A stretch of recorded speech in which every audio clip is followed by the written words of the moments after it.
Good evening. My name's Janine Booth, and yeah, I do poetry and stuff. And do you know what? I'm going to waffle for 2 or 3 minutes because the organizer said, go on and waffle for 2 or 3 minutes. Okay, because there gives people a bit of time to pick it up, gives them a bit of time to share it to the event page and to the Girls Are Loud and Punk for the Homeless pages. And so I think I'll waffle about what a worthy cause it is. Absolutely worthy cause. Listen, raising money for the Hope Orphanage in Sierra Leone.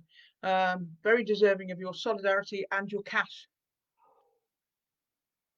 So please do dig deep. Um, I have no doubt that people are posting the links of exactly how you can dig deep as we speak. I was very pleased to do a Punk for the Homeless gig a couple of months ago. That was live from my living room in Hackney. I no longer live in Hackney. So now it's live from my bedroom in Lewes, in East Sussex in the South Downs, to where we have moved. Um, and a completely different set of poems as well, because no one wants to hear the same poems twice, do they? Well, I suppose they might if they really like them, but I think I've done enough waffling now. There's 16 people in the rooms. That's more. I like to imagine myself in a pub and, like, everyone's queuing at the bar and gradually they're coming into the function room for the gig. And now we've got 16 people in the function room for the gig, coming to watch it. So I better do some poetry now. A whole load of stuff I didn't do last time, most of it quite new. Um, so, as people who watched me last time, or who watched me in general, know I do like to use the formal poetic forms every now and again. Oh yes, in between the kind of ranty lefty stuff. And so, yes, this time I'm going to do one called a clericue. Do look up a clericue because it is the most ridiculous poetry form imaginable. It's basically about a famous person. It's a four-line method of taking the piss out of a famous person. The first line has to be their name. The second rhyme has to rhyme. The second line has to rhyme with the first line, and the third and fourth lines have to rhyme with each other. So here's my first dabble. It's about a fella in the news at the moment for all the wrong reasons. Here we go. This is a clericue. Tony Abbott jumps like a rabbit from homophobic bile to climate change denial. There you go. That's what a clericue is like. So there we go, the Tony Abbott clericue. Okay, so I'm going to do another new one now, which is a bit longer than that one. A bit more poetic effort went into it. And I'll tell you what, I was thinking of the Black Lives Matter movement when I wrote this poem, but I was also thinking of other movements as well, the autistic movement that I'm quite involved in, the climate change movement, etc. And the way that establishment figures and bureaucracies kind of pretend that they're really into it, but actually spend most of the time just talking over your head, um, and ignore the people with lived experience. So I wrote this poem, and it's called Livid Experience. Please pipe down in the gallery, desist from this distraction. We're formulating policies, endorsing plans of action, a green paper on climate change, a white paper on race, a ream of runic regulations codify your place. We have a full agenda that we're working our way through. Don't interrupt proceedings when we're talking about you. We have a police liaison group and funding for research. We're raising their awareness while they step up, stop and search. We ran a consultation and we filed it on our shelves. We've listened to your advocates, appointed by ourselves. We have a stack of data sets, so we don't need your view. So please do not disrupt us when we're talking about you. We've launched a social partnership with experts on the board, and if we tick another box, they'll give us an award. We have a roadmap taking shape that sets out what you need. So step back, let the grown-ups rule and let the leaders lead. We won't put up with heckling as we've business still to do. Please mind your bloody business when we're talking about you. You'd know that we are jolly nice if you had ever met us. We'd love to be more open, but our sponsor wouldn't let us.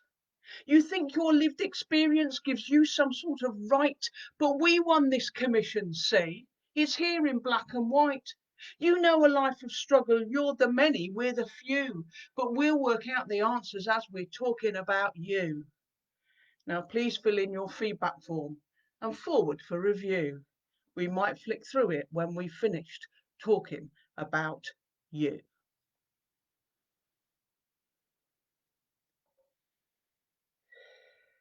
Cool.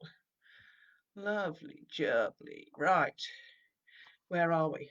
Okay, so I'm going to do quite a long poem now. It's a long poem about mental health, and in particular it's about the mixed feelings I have about a particular slogan that's used quite a lot about mental health. So this is called Not Okay.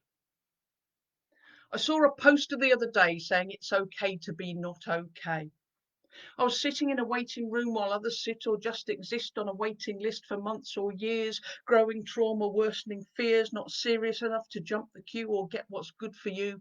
So you stand in line, bide your time, wait your turn, and while you wait, perhaps you'll learn to be more resilient. Yes, that would be brilliant.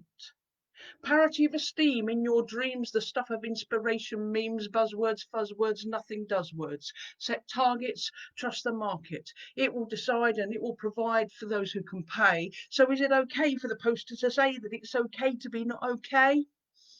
Because I have something else to say, that it's not okay. No, it's not okay that so many people are not okay. She's a cutter, he's a hoarder, diagnosed with some disorder, shouting in the street, letting yourself go, starving, stuffing, highs and lows, hidden women asking for help, more men than women killing themselves. And why? Because big boys don't cry. Lock your feelings clean away. So is it okay for the poster to say that it's okay to be not okay? Or would it be better put this way, that it's okay to say you're not okay? Because it's not okay. No, it's not okay that so many people are not okay. Pushed and pulled and put in your place, demands and punches in your face. Missed the grade, potential mislaid, going nowhere but a useless job, coping, lounging, moping, scrounging. You went to war or it came to you, nothing you could do, and the sights you saw tore your core and keep on pounding at your door. Can't get the pictures out of your mind, can't get a fix for the kicks and the grind, for the knocks and the losses, can't bear your crosses left on the shelf, and after all this you're supposed to feel good about yourself. How does that work then? Show us the way. So is it okay for the poster to say that it's okay to be not okay? Yes, I think it may if it helps to get you through the day, but it's not okay. No, it's not okay that so many people are not okay. Maybe a mental health condition diagnosed by a clinician is not a surprising acquisition, all things considered, given the position. Maybe understandable, easily expandable, maybe even rational, compassionate reaction to a horrible or intolerable situation. When life seems unbearable, feels irreparable. 1 in 4. It's a bloody miracle it isn't more. Maybe the people who live through this shit and don't go nuts, don't fall to bits, don't tip the table, don't scream as loud as they are able, maybe they are the ones who need their heads examining. What do you say? Would it be okay to put up a display saying it's okay to be not okay? Yes, I think it may. But I have something else to say, that it's okay, that it's not okay. No, it's not okay that so many people are not okay. Or maybe your world is fine and dandy, bills paid on time and life as sweet as sugar candy, but still the blues, they keep on creeping up on you. Always worries, never sleeps, hasn't done for weeks, and every day's the bloody same. Pressure, shame, stress and blame, and it's not a game. And it's not all in your mind, some of it's in the world outside, so stay in bed. That's what the voices in your head said. Keep the demons away. So is it okay for the poster to say that it's okay to be not okay? Yes, I think it may if it helps to get you through the day, but it's not okay. No, it's not okay that so many people are not okay. Awareness raised by awareness days. Laying bare, now we're aware how sick we are. Hurrah. And yes, it can help to share distress to get the pressure off your chest, but the pressure will come back again with consequential mental pain until we click that it's the system that is sick. Beyond the days of awareness, the signal virtue and how much we careness are those who rule us who could not care less if they tried. There's them and us, and they are on the other side. It's their system that's broken, not your feet of clay.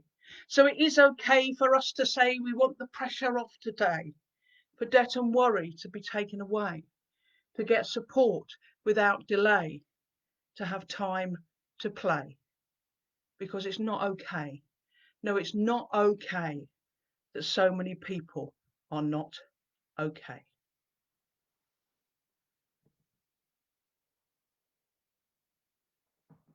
Thank you very much. I'm going to do two more shortish poems, both on the subject of racism and Black Lives Matter. The first one is reasonably self-explanatory, prompted by the outrageous murder of George Floyd. This is called Bearing Down. The white power cap on the top of the head of the cop, with his knee on the neck of the man on the floor by the passenger door, who said, "Please, I can't breathe," and who called for his mum, stopped responding, went numb, but still bore the knee on his neck and the weight and the hate of the cop who still wouldn't stop. The weight of the state bears down on the necks of the blacks and the poor and the natives. The law, which claims to be fair, takes aim without care. Justice, a farce based on race and on class. Thank you very much. And in my couple of minutes left, I'm going to do a short poem about in support of a campaign I'm involved in, and I'm going to take the opportunity to tell you a bit about this campaign because you know, the big majority of people say that they support Black Lives Matter, and that's great. It's good to see lots of people demonstrating and taking the knee and whatever. But we have to support, where there's individual cases of injustice, it's important to back that as well. So I'm involved in the campaign on behalf of a lad called Osim Brown. He's 21, he's in prison, he's been in prison since he was 18. He's autistic, he's quite severely developmentally delayed. He is quite seriously mentally unwell, and he was imprisoned under the appallingly unjust joint enterprise laws. And the joint enterprise law means that you can be convicted of something that you didn't do just because you were hanging out with the people who did do it. And that's what's happened to Asim. And his health, mental and physical, is getting worse and worse in prison. But it gets worse than this. Because he was born in Jamaica, even though he moved to Britain when he was 4 years old, because of that, because he has a 5-year sentence, when he finishes his prison sentence, he's going to be deported to Jamaica, despite the fact that he knows absolutely nobody there. He has no support there. His mum lives in Dudley in the West Midlands, and Osim has so little understanding of the situation facing him that he's asked his mum what bus he needs to catch from Jamaica to go and visit her in Dudley. And yet this brutal system that we live under is trying to force that young lad back to a country he has no memory of and has no support in. So I shan't apologise for taking a couple of minutes of your time to tell you about that, because I really want to get as much support for Osim as possible, and I shall put some details of his campaign into the chat. We had a demonstration at the Home Office yesterday, and I got up and did this poem there, so I'm going to leave you with this one. Teenage, British, black, autistic, prosecuted by the Crown, against the evidence convicted, free, oh free him, Osim Brown. From care to care, from place to place, 28 times moved around, neglected, let down, failed, displaced, free, oh free him, Osim Brown. Fearing exile to Jamaica, left at 4, its unknown ground, prison cell a spirit breaker, free, oh free him, Osim Brown. Stand for justice and compassion, tear the prison fortress down. Solidarity and action will win your freedom, Osim Brown. Thank you very much. Enjoy the rest of the gig. Dig deep for the Hope Orphanage in Sierra Leone. It's a great cause, getting consistent support from Punk for the Homeless, which is in itself an excellent initiative, as I'm sure you all know. See you next time. Enjoy the rest of the gig. Bye.